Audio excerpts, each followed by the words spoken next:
કોઈ ચૂંટણી નથી. એ પેલા એ લોકો અહીંનું પડ બાંધવા માટે આવ્યા છે. ક્યાંય પાટીદાર સમાજ મોટી સંખ્યામાં છે. પાટીદારોને ઉશ્કેરવાથી અમને ફાયદો થશે, અમારું રાજકારણ અહીંથી બનશે. પણ આ પાટીદાર આંદોલન વખતે જે નાપાસ થયેલા છે, પાસ તરીકે નાપાસ જે થયેલા છે, એ લોકો ગોંડલનું વાતાવરણ બગાડી રહ્યા છે.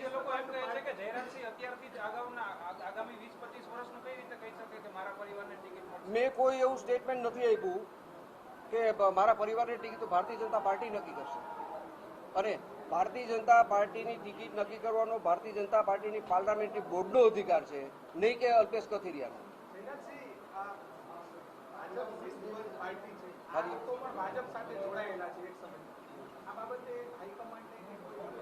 હું જરૂર હાઈકમાન્ડને ફરિયાદ કરીશ કે ગોંડલની અંદર ભાજપનો ખેસ પહેરેલો છે, ભાજપની અંદર જોડાયેલા છે અને ગોંડલની અંદર પાર્ટીનું વાતાવરણ બગાડે છે. હું ફરિયાદ પાર્ટીની અંદર કરવાનો છું.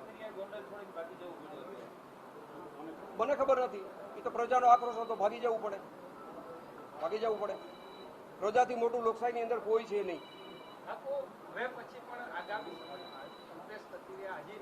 હું બધાને મારી એક વિનંતી છે કે તમે ગોંડલને જે રીતે ટાર્ગેટ બનાવ્યો છે, પછી બેન શ્રી જીગીસાબેન હોય, અલ્પેશ હોય, એની આરે જોડાયેલા એની ટીમના તમામ સભ્યો, તમે કોઈ અણવર બનવાની કોશિશ ન કરો. તમે આજે નહીં તો કાલે ગોંડલની અંદર ચૂંટણી આવવાની છે, એમાં તમે વરરાજા બનીને આવી જાઓ અને ગોંડલ જનતા તમને જવાબ દેશે.